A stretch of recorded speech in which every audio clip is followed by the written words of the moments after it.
Hello everyone, welcome to today's section. Last time we have seen about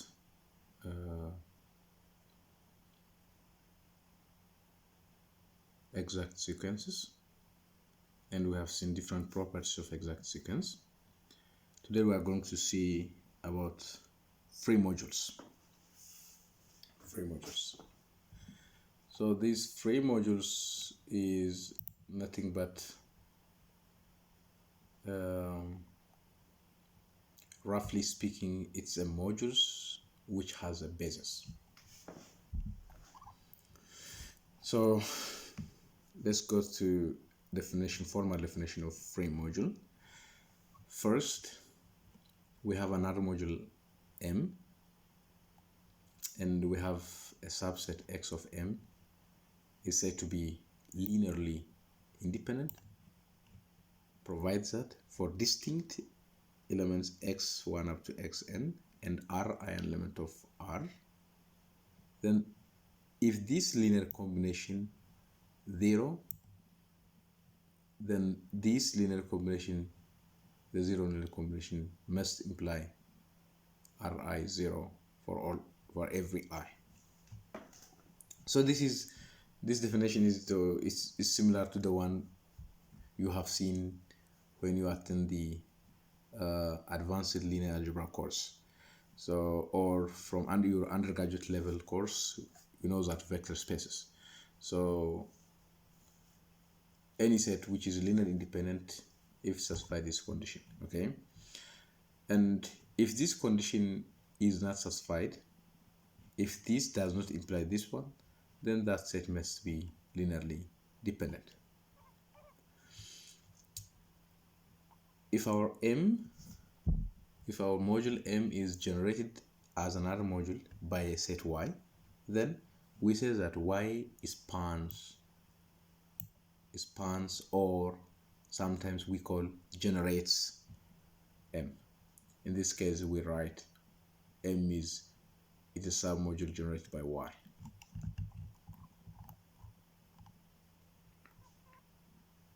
Now, a linearly independent subset of M that spans Y. That means if this Y is linearly independent, we call this Y is a basis of M. A basis of M. As a very simple example, the 0 module is free since the empty set is a basis of this module. And the second trivial example is we consider for a ring R and consider this an R module Rn.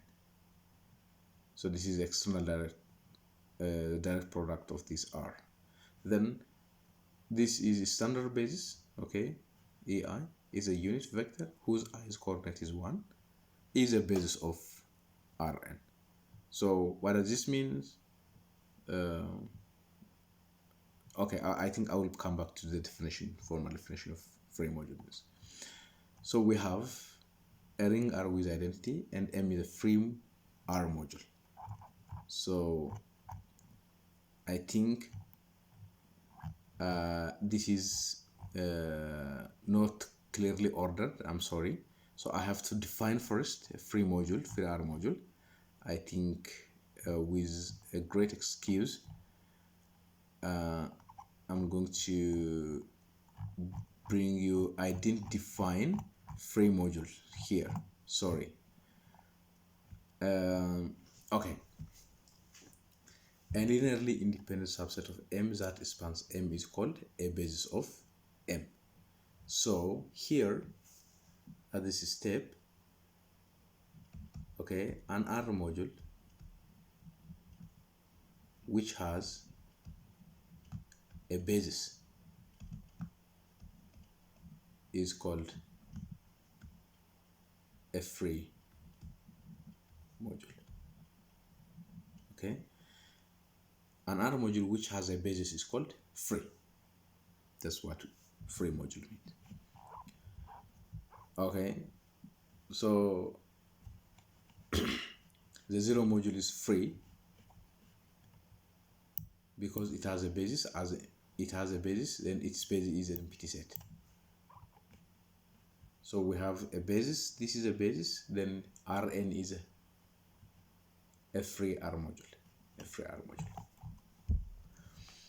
So as a property, we have this result, M is a free R module with basis this, then we have this, M is isomorphic to Rn as R module.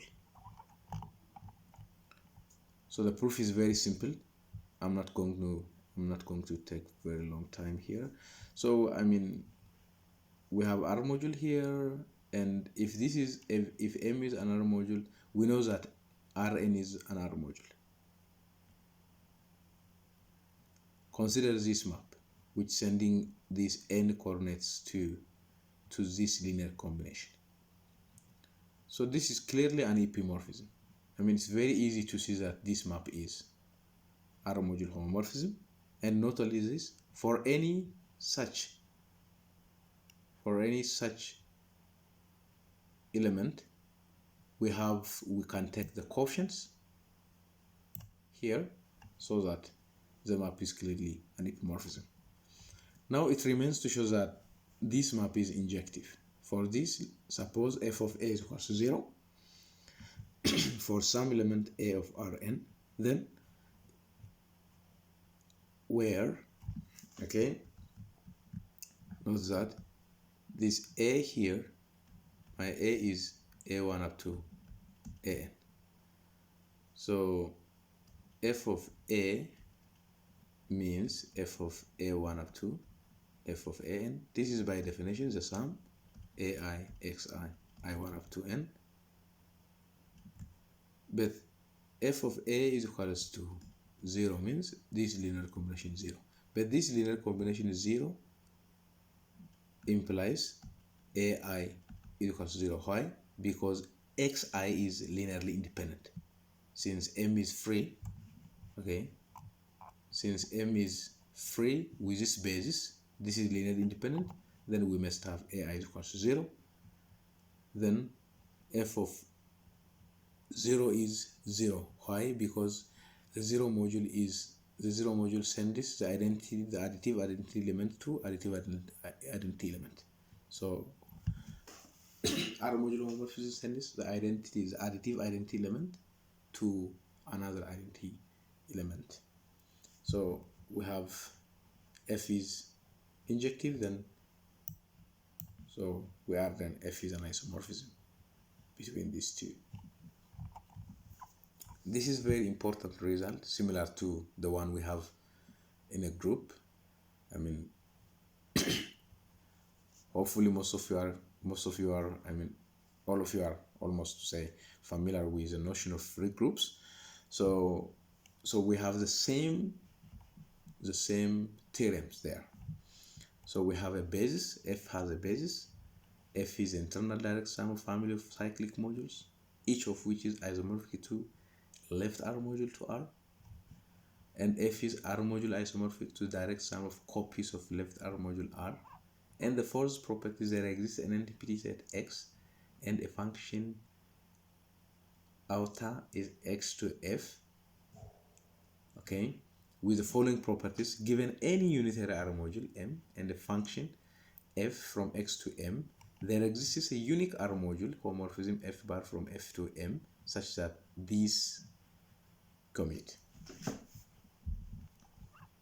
I think this is like, you see, we have from x to f, this map is I, and again from x to m, this is f, okay. There exists a unique map f bar such that this diagram is commute. This is true only when f has an empty basis.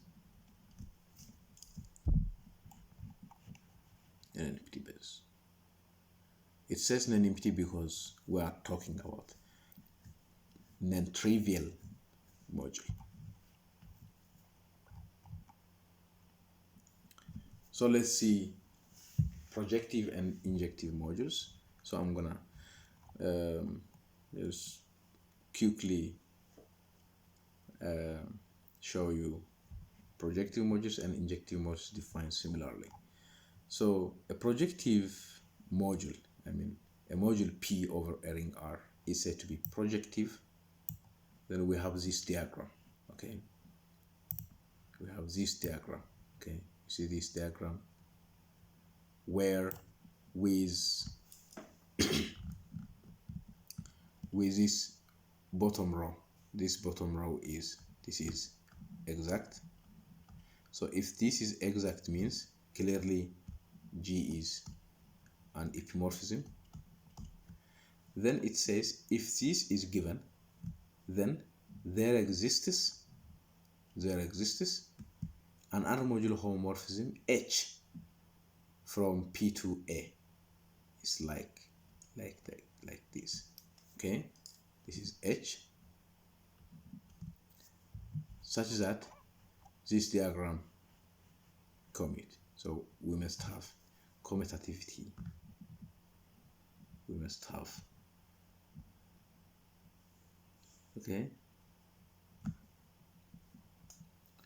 So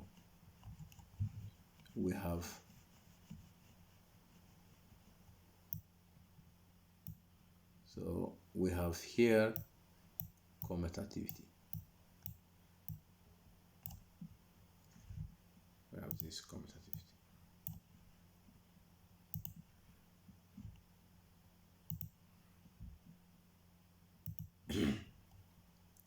Okay.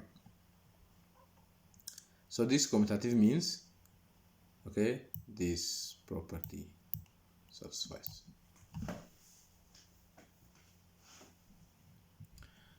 So, okay, I hope most of you have understand what projective modules means. So we are given, okay, we are given this map 0 with G, this is exact, and we have a module P, and we have a map from P to F, this one. Then if this is given, then there exists a map from P to A, which is H, such that this diagram is commute. In this case, we call P is a projective module.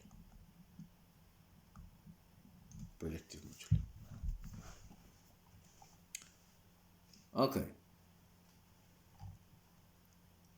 The other property says every free module F overriding R with identity is projective. It is projective. Every free module F overriding R with identity is projective.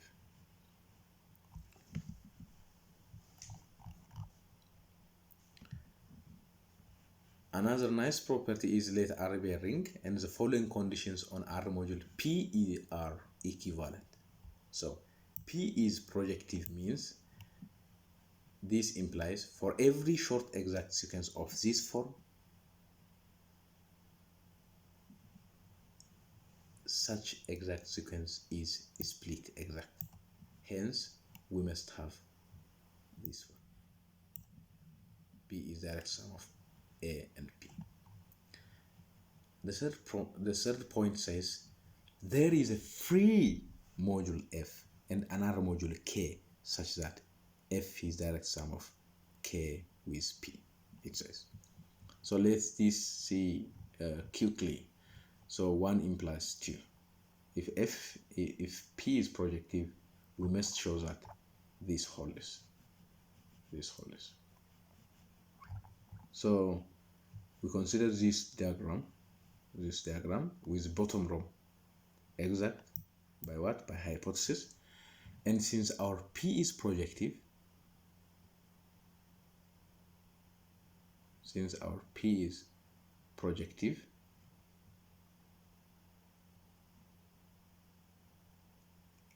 I think, Jesus.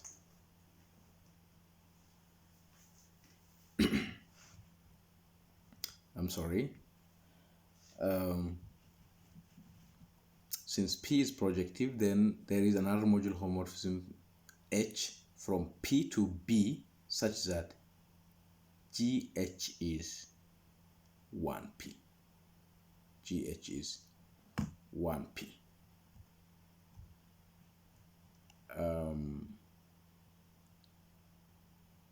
I think this part is, we have this part is B, not A. This part is not A, rather it is B. So please make a correction of this. This part is B. I'm sorry. So as a correction, we have to make this as this part is B, because we are considering this part. Okay, this one. So now it's clear, I think. So this is a map that this is our H. This is our H. Therefore, we see that the short exact sequence 0 from A to B, from this P and this A, H is this 0. So if you see theorem 48, which is in your lecture note, is split exact by this one. I mean, this is clear from theorem 48. I think check your lecture note and make sure to correct this A to B. So there is one equivalent theorem in your lecture note. So if this condition holds, then clearly B is a direct sum of A and B, A and P.